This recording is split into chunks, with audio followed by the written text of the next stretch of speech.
존경하는 도민 여러분, 그리고 동료의원 여러분, 오영훈 도지사와 김광수 교육감을 비롯한 공직자 여러분, 여느 때보다 길었던 추석 연휴를 보내고 다시 일상으로 돌아왔습니다.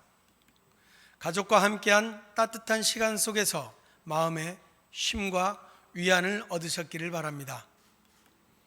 이제는 그 온기를 품고 새로운 각오로 도민의 삶을 위해 힘차게 나아가야 할 때입니다.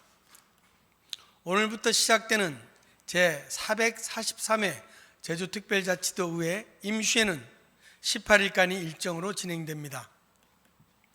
이번 임시회에서는 행정사무감사를 비롯하여 각종 조례안과 주요 현안에 대한 심의가 이루어질 예정입니다. 행정사무감사는 도민의 뜻을 확인하고 정책의 성과를 점검하는 의정활동의 꽃이라 할 수 있습니다.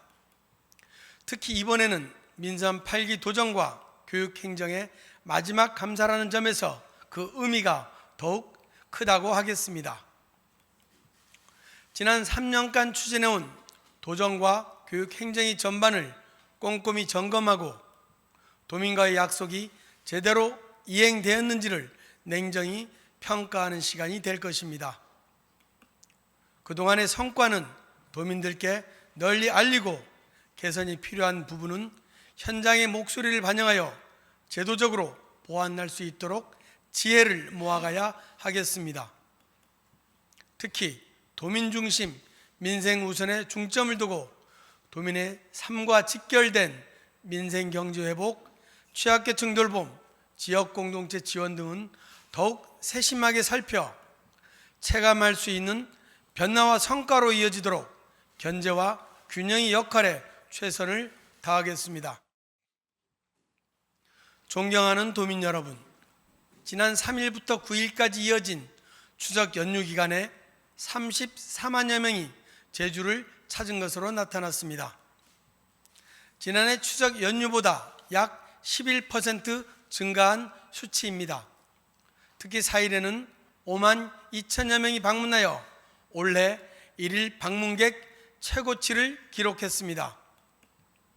이는 지난 5월 개정된 제주특별자치도 관광진흥조례를 통해 제주 방문 관광객에게 여행 지원금 지급 근거를 마련하고 제주 여행 주간 운영 등 관광업계와 함께 다양한 정책을 추진한 결과라 하겠습니다. 또한 중국, 대만은 물론 일본, 싱가포르 등 외국인 관광객의 증가세도 뚜렷하게 나타나고 있습니다. 앞으로 수학여행단과 가을 여행객 등 수요가 본격화될 것으로 예상되는 만큼 관광 회복이 지역 상권의 활력으로 이어질 수 있도록 민관이 협력하여 지속적인 노력을 이어나가야 하겠습니다. 존경하는 도민 여러분, 가을 수확철이 다가왔습니다. 최근 들어 기록적인 폭염과 잦은 폭우 등 기후 위기에 따른 농업 환경 변화가 두드러지고 있습니다. 농업은 지역 상권과 물가, 도민의 생계에 직결되는 민생 경제의 근간입니다. 농업이 흔들리면 지역 경제의 균형도 흔들릴 수 있습니다. 이럴 때일수록 농산물 수급관리센터의 역할이 중요합니다. 지난해 설립된 농산물 수급관리센터는 생산자 중심의 수급관리 체계를 구축하여 그동안 반복되던 과잉 생산으로 인한 산지 폐기를 줄이고 가격 안정화에 기여하고 있습니다. 실제로 지난해에는 사상 처음으로 1차 산업 조수입 5조 원을 넘어서는 성과를 거두었습니다. 하지만 올해는 당근과 월동무 등 도내 주요 농산물의 과잉 생산이 예상됩니다.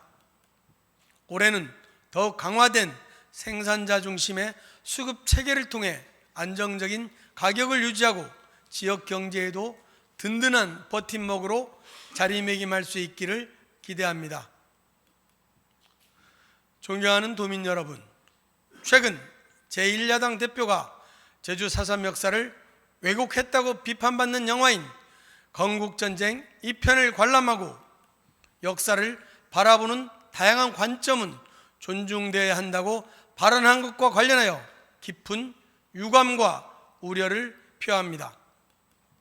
제주 4.3은 국가 권력에 의해 수많은 무고한 도민이 희생된 역사적 비극입니다.